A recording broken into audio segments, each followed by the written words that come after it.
sa teman video ilak lok ngawa apa phang me nyai lem amai phang ko nyu ha ayana apa phang me nyai lem mai na phang ko nyu ha ayana tani ku ni nyu amai chime minyong ha apa nanga song nyu la pa apa nanga noksa chime pokman apa nanga min ok cha se alam chan voi ibu yo nang wong heng mui bu mui man kai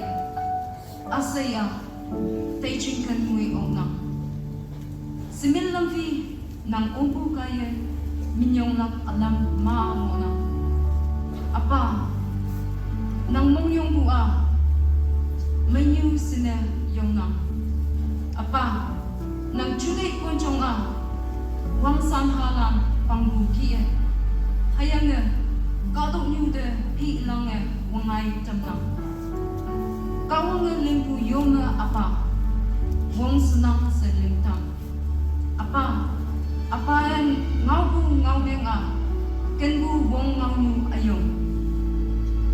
apa a chinte konyau ba amai yui ba a hon yom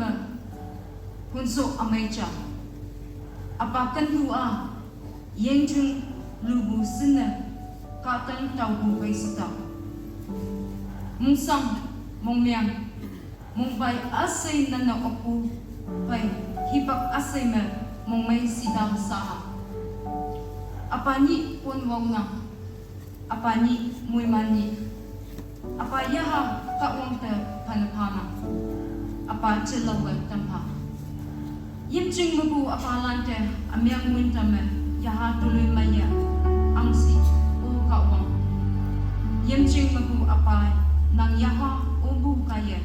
yelak mui man pa amen.